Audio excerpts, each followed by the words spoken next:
Mainers in multiple communities are finding ways to pay their respects to the man killed by an ICE agent in Biddeford. Yesterday, rallies were held in Biddeford, also Scarborough, Lewiston, and Bangor.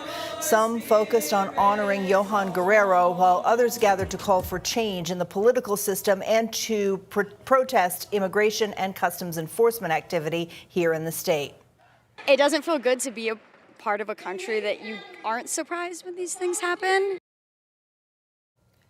Colombia's president issued a blistering statement condemning the treatment of Guerrero in the U.S. President Gustavo Petro referred to Guerrero's death as a murder of a Colombian, a Latin American, at the hands of the U.S. government. That's a quote. President Petro said he expects the Colombian Foreign Service in the U.S. to take swift legal and humanitarian action to ensure that those responsible are held accountable. He also said he expects a message from President Trump regarding the incident. All right, it's time now to head out to Biddeford. Yeah, that's right. Our Katie Delaney is live there this morning with a look at what's developing in the case over the last 24 hours. Good morning, Katie. Yeah, Sharon and Hannah, investigators are still working to determine exactly what led up to the shooting and killing of Guerrero while he was driving on Monday in Biddeford. The Maine Attorney General's office and the Department of Homeland Security's Office of the Inspector General are both independently investigating the shooting. In an email, the Maine Attorney General's office says it is working cooperatively with federal partners, adding, quote, "We will strive for meaningful transparency and accountability. Our primary focus in this moment is on a complete, thorough investigation," end quote.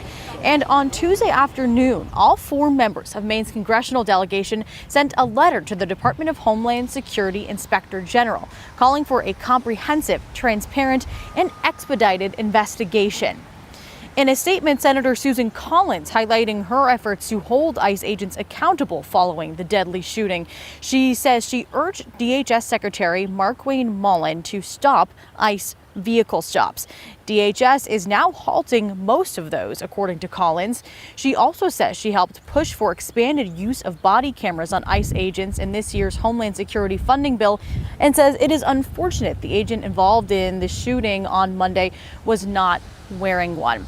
Sharon and Hannah, some Democrats, though, are criticizing Susan Collins in the aftermath of the shooting.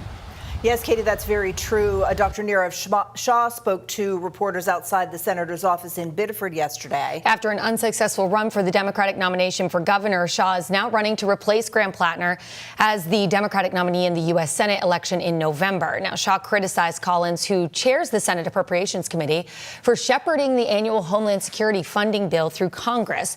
He also pointed blame at her for supporting a second bill that funds ICE and Customs and Border Protection with another $70 billion through the end of President Trump's term in 2029.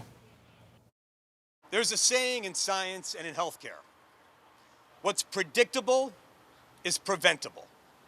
And when you give an agency tens of billions of dollars without rules, without transparency, with zero consequences, yesterday's tragedy is exactly what you get.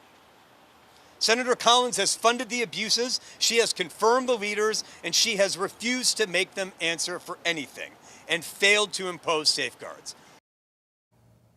Well, in response to this, a spokeswoman for Senator Collins issued a statement saying, quote, "It's unfortunate that Dr. Shah is using a tragedy to further his political agenda. It's important we improve ICE's performance, and that is why new protections Senator Collins negotiated in the DHS funding process became law in April, including $20 million for expanded use of body-worn cameras, $2 million for de-escalation training, and a 17% increase in the Independent Office of Inspector General's budget to investigate matters such as this shooting."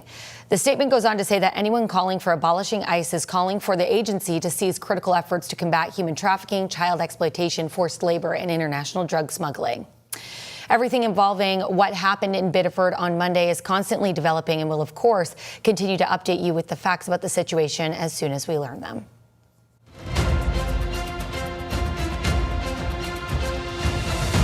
All right, switching gears here. Today is a key date for the Democratic Party, the Maine Democratic Party. Anyone looking to run to replace Graham Plattner as the Senate candidate needs to submit an official declaration of intent by 5 o'clock this evening. Today also marks the deadline to register to be a delegate for this weekend's 16 county party meetings. Those meetings are happening to select the 500 delegates who will help choose the party's candidate. That choice is expected to be made at the party's nominating convention on July 25th in Bangor. You can find more information about all of this online at maindems.org.